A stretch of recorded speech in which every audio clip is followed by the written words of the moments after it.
तुमच्या माझ्यासारख्या एका मराठी माणसाने, एका तरुण मुलाने आपल्या पुण्यामध्ये भारतातीलच नव्हे तर महाराष्ट्रातील पहिला शेअर मार्केटचा लाईव्ह ट्रेडिंग हब सुरू केलेला आहे. जे कोणी शेअर मार्केट शिकत आहेत किंवा ज्यांना शेअर मार्केटमधून प्रॉफिट कमवायचं आहे, त्यांनी स्क्रीनवरती दिलेल्या नंबरवरती नक्की कॉन्टॅक्ट करा. तुम्हाला शेअर मार्केट शिकण्यासाठी आणि त्यातून प्रॉफिट मिळवण्यासाठी योग्य ते मार्गदर्शन त्यांच्याकडून केलं जाईल. मित्रांनो, आपल्या राज्यातील एक मोठा नेता ज्यांनी देशामध्ये कोणालाही जमलेलं नाही असं काम केलंय, ते म्हणजे मागील 60 वर्ष अपराजित राहत संसदीय राजकारणात गाजवलेले निर्विवाद वर्चस्व, 4 वेळा मुख्यमंत्री आणि केंद्रीय राजकारणातही महत्वाची खाती सांभाळण्याचा अनुभव. कोणी त्यांना राजकारणातला चाणक्य म्हणतो, तर कोणी तेल लावलेला पैलवान. आज केलेल्या चित्रविचित्र खेळीमुळे ज्यांचं राजकारण कोणालाच कळलं नाही असंही म्हटलं जातं, त्यांनी अनेकांचं राजकारण घडवलंय. कित्येकांना साधा कार्यकर्ता ते मोठा नेता असा प्रवास करून दिलाय. पण आता या नेत्याचा संसदीय प्रवास थांबतो की काय अशी स्थिती निर्माण झालेली आहे. आज आपण याच विषयावरती बोलणार आहोत. नमस्कार, मी रोहित पाटील आणि तुम्ही पाहत आहात थेट वास्तव. मित्रांनो, महाराष्ट्रातील राज्यसभेच्या 7 जागांसाठी मार्चमध्ये मतदान होणार आहे. राष्ट्रवादीचे खासदार शरद पवार साहेब, फौजिया खान, शिवसेनेच्या प्रियांका चतुर्वेदी, काँग्रेसच्या रजनी पटेल आणि भाजपाचे डॉक्टर भागवत कराड, धैर्यशील पाटील व रामदास आठवले यांचा कार्यकाळ 2 एप्रिलला संपणार आहे. राज्यातील सध्याची राजकीय परिस्थिती पाहता महायुती 6 जागा सहज जिंकेल अशी स्थिती आहे. दुसरीकडे विधानसभा निवडणुकीतील दारुण पराभवातून अजूनही सावरून न शकलेल्या महाविकास आघाडीकडे केवळ एक उमेदवार जिंकेल इतकंच संख्याबळ आहे. त्यासाठी महाविकास आघाडीला लोकसभा निवडणुकीत दाखवलेली एकी पुन्हा दाखवण्याची गरज आहे. मात्र महाविकास आघाडीतील राष्ट्रवादी, शिवसेना आणि काँग्रेस या तिन्ही पक्षांचे खासदार निवृत्त होत असल्यामुळे कोणता पक्ष कोणासाठी त्याग करणार हे पाहणं आता महत्त्वाचं ठरणार आहे. राज्यामध्ये भाजपचे 132, शिवसेनेचे 56 आणि राष्ट्रवादी काँग्रेस म्हणजेच अजित पवार गटांचे 40 आमदारांसह अपक्षांचा पाठिंबा मिळून महायुतीकडे 232 पेक्षा जास्त मते आहेत. तर महाविकास आघाडीकडे शिवसेना ठाकरे गट 20, काँग्रेस 16 आणि राष्ट्रवादी शरद पवार गट 10 अशी एकूण 46 मतांची ताकद आहे. सुरुवातीला शरद पवार राज्यसभेवर तर उद्धव ठाकरे विधान परिषदेवर जाणार असे बोलले जात होते.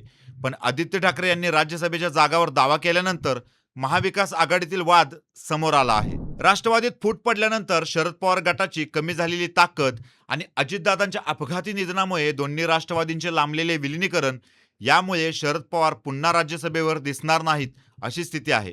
त्यातच शरद पवार रुग्णालयात असताना उद्धव ठाकरे यांनी थेट दिल्लीत जाऊन काँग्रेसच्या वरिष्ठ नेत्यांशी चर्चा केल्याची बातमी राजकीय वर्तुळात रंगली आहे. या चर्चेमध्ये राष्ट्रवादी नसल्यामुळे ठाकरे आणि काँग्रेस एकत्र येत वेगळे समीकरण तयार करत असल्याची शक्यता वर्तवली जात आहे. राज्यसभा निवडणुकीसाठी 16 मार्च 2026 रोजी मतदान होणार आहे. एका उमेदवाराला विजय होण्यासाठी 37 मतांची गरज असते. महाविकास आघाडीकडे 46 मते असल्यामुळे ते कोणा एकालाच राज्यसभेवर पाठवू शकतात. ठाकरे आणि काँग्रेस यांच्यातील चर्चेचा तपशील समोर आला नसला तरी शरद पवारांचा मार्ग बंद झाल्याची शक्यता वाढलेली आहे. याचं मुख्य कारण म्हणजे दोन्ही राष्ट्रवादींच्या विलिनीकरणाची चर्चा. अजितदादांच्या निधनानंतर शरद पवारांच्या पक्षाकडून सुरू असलेल्या विलिनीकरणाच्या हालचालींमुळे काँग्रेसमधील एका गटाचा पवारांच्या नावाला विरोध आहे. कारण दोन्ही राष्ट्रवादी एकत्र आल्यानंतर ते महाविकास आघाडीमध्ये राहण्याची शक्यता कमी होती. ते महायुतीसोबत गेले असते अशी भीती काँग्रेसला आहे. या अनपेक्षित खेळीमुळे पवारांच्या बेभरोशाच्या प्रतिमेला अधिक बळ मिळालं आहे. त्यामुळेच राज्यसभेची जागा तुम्ही घ्या, विधान परिषदेची जागा आम्हाला द्या असा करार काँग्रेस आणि ठाकरे गटात झाल्याचं बोललं जात आहे. मे महिन्यात विधान परिषदेच्या 9 जागा रिक्त होणार असून त्यासाठी एका उमेदवाराला 29 मतांच्या कोट्याची आवश्यकता आहे. त्यामुळे या 9 पैकी किमान एक जागा महाविकास आघाडीला मिळण्याची शक्यता आहे. राज्यसभा निवडणुकीची घोषणा झाल्यानंतर संजय राऊत म्हणाले होते की महाविकास आघाडीकडून शरद पवारांच्या नावाची चर्चा सुरू आहे. पवारांशी बोलणे झाले असून त्यांनी पुन्हा राज्यसभेवर जाण्याची इच्छा व्यक्त केलेली आहे. तर उद्धव ठाकरे यांनी विधान परिषदेत जावे अशी आमची सर्वांची इच्छा आहे. मात्र त्यानंतर आदित्य ठाकरे यांनी आमच्यामध्ये मतप्रवाह वेगळे नाहीत, ही जागा शिवसेना उभाटाचीच आहे असे आमचे स्पष्ट मत आहे. मी व्यक्तीबद्दल बोलत नाही, पण पक्ष म्हणून आमचा या जागेवर ठाम दावा आहे असे सांगत पवारांच्या भूमिकेवर प्रश्नचिन्ह उपस्थित केले. 2020 आणि 2022 मधील जागा वाटपाचे संदर्भ देत त्यांनी शिवसेनेचा दावा अधिक मजबूत केलेला आहे. दुसरीकडे हर्षवर्धन सपकाळ यांनी काँग्रेसची भूमिका मांडताना नवीन संकेत दिलेले आहेत. ते म्हणाले की मागील वेळी राष्ट्रवादीला 2 जागा मिळाल्या होत्या, ज्यातून शरद पवार निवडून आले होते. मात्र सध्याच्या संख्याबळानुसार महाविकास आघाडीचा एकच सदस्य निवडून जाऊ शकतो. त्यामुळे राज्यसभेसाठी काँग्रेसच्या उमेदवाराला संधी द्यावी अशी आमची अपेक्षा आहे. शिवसेना आणि काँग्रेस या दोन्ही पक्षांनी दावा केल्यामुळे पवारांच्या संसदीय कारकिर्दीला पूर्णविराम मिळण्याची शक्यता आहे. विशेष म्हणजे उद्धव ठाकरे काँग्रेसच्या 16 आणि शिवसेनेच्या 20 मतांच्या जोरावर विधान परिषदेवर पोहोचू शकतात. त्यांना पवारांच्या 10 मतांची गरज नाही. मात्र पवारांना निवडून येण्यासाठी दोन्ही पक्षांच्या पाठिंब्याची गरज आहे. याच वादातून शरद पवार गटाने विरोधकांच्या बैठकीवर बहिष्कार घातल्याची चर्चा आहे. शरद पवार 1967 पासून सातत्याने आमदार किंवा खासदार राहिलेले आहेत. 2014 पासून ते राज्यसभेवर आहेत. मात्र ते निवडणूक लढवण्यास इच्छुक आहेत का, याबाबत त्यांनी अद्याप अधिकृत प्रतिक्रिया दिलेली नाही. मे 2023 मध्ये त्यांनी निवृत्तीची घोषणा केली होती, पण कार्यकर्त्यांच्या दबावामुळे ती मागे घेतली. निवडणूक बिनविरोध होणार याची खात्री पटल्यावरच ते रिंगणात उतरतील असा अंदाज आहे.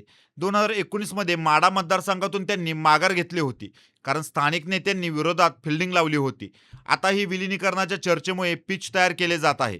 विलिनीकरण हा अजितदादांसाठी भावनिक प्रश्न होता आणि पवारांना राज्यसभेवर पाठवण्याचा विचार त्यांच्या मनामध्ये होता असेही बोलले जात आहे. सध्या 85 वर्षांच्या पवारांनी यापूर्वी राज्यसभा न लढवण्याचे संकेत दिले होते.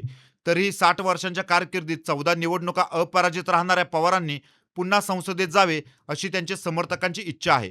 पण काँग्रेसमधील एका गटाचा त्यांना विरोध आहे. जुन्या नेत्यांवर अवलंबून न राहता नव्या चेहऱ्यांना संधी द्यावी असा सूर काँग्रेसमध्ये आहे. त्यामुळे ठाकरे काँग्रेसच्या जवळकीत, पवार एकाकी पडताना दिसत आहेत. शरद पवार पुन्हा निवडणूक लढवणार का? राष्ट्रवादीचे एकत्रीकरण घडवून आणणार का, की नेतृत्व पुढील पिढीकडे सोपवणार?